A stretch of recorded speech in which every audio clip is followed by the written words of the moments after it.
सब प्रश्नों का उत्तर आप तिलक लगाए हो, तो आप कहीं जुड़े होगे किसी महात्मा से? तो दासत्व तो अभी स्वीकार किया है भगवान का कि नहीं भाई? इतना तो पता चल ही गया कि हम भगवान के अंश हैं, भगवान के दास हैं। कौन भगवान है इतना भी स्वीकार नाम से तो किया ही होगा, क्योंकि दासत्व का तिलक लगाए हो। तो कौन भगवान है आपके? आए राम। अभी तक दासत्व तुमने स्वीकार ही नहीं किया, अभी तक अपने स्वामी का परिचय नहीं जाना, और आप उसके विषय में, स्वामी के संबंध के विषय में प्रश्न नहीं किया जाता, स्वामी की रस चर्चा के विषय में। राम कौन है अभी तक तुम्हें ये पता नहीं चला? तुम्हारे स्वामी तुमने ये स्वीकार नहीं किया। तुम कोई तार्किक या ज्ञान मार्ग के पथिक हो, तुम भगवान के दासत्व तुम्हारे ये ठसक नहीं आई।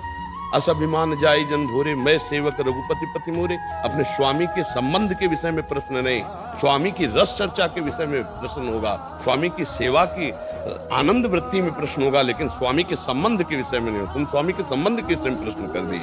अब दूसरी बात, अहम अभी समर्पित हुआ है कि नहीं? तुमने देखा अपना अहम समर्पित हुआ कि नहीं? उत्तर दीजिए।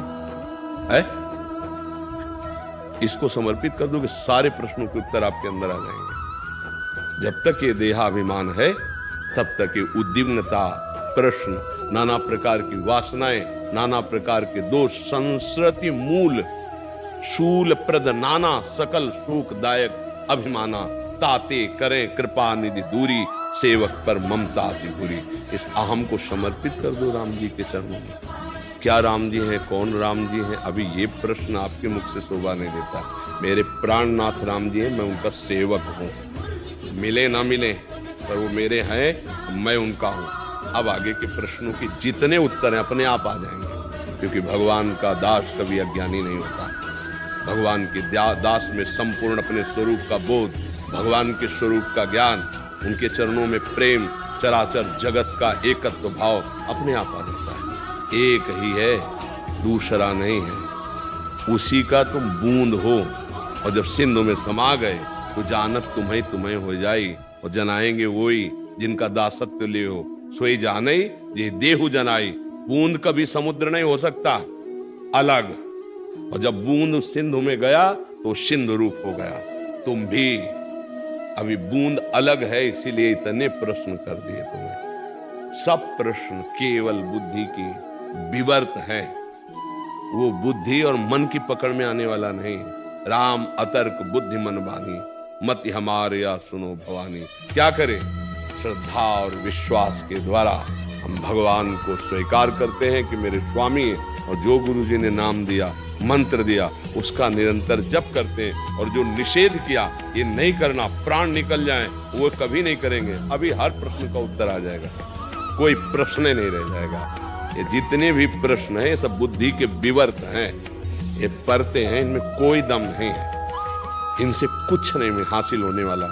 राम राम राम राम राम राम राम, सिया राम सिया राम सिया राम सिया राम, हर उत्तर आ जाएगा। राम राम राम जी जोलो तू न जपिए, तोलो तू कहूँ जाए तिहु ताप तपी। आखिर में कहते छूटवे के जतन विशेष बांधे जाएगो, वह है विष भोजन जो सुधा सान खाएगो। अभी तुम्हें ये समझ में नहीं आया, जासु नाम भव भेषज, हरन घोर त्रिशूल, तीनों तापों का समन करने वाला तुम्हें नाम मिल गया है। राम राम राम हर समय चल। वो मेरे प्राणनाथ हो, मेरे स्वामी है, उनके विषय में प्रश्न नहीं करना। वो कौन है तुम्हें बताने की जरूरत नहीं, तो उनके दासत्व भाव से। ये बच्चा केवल कमी इसलिए कि अहम नहीं समर्पित हुआ, इसलिए सब प्रश्नों का समाधान, जिसके जानने के बाद कुछ जानना बाकी नहीं रहता, वो मेरा प्रीतम है, वही मेरा अंशी है। उसी का नाम तुम्हें मिल गया है, उसी में सब कुछ समाया हुआ है। जितना जितना जपोगे संयम से युक्त होकर, उतने ज्ञान प्रकाशित होता चला जाएगा। नहीं तो क्यों का कभी उत्तर पूर्ण नहीं होता। ऐसा तो फिर क्यों, ऐसा तो फिर क्यों। एकमात्र हर प्रश्न का उत्तर नाम जप है।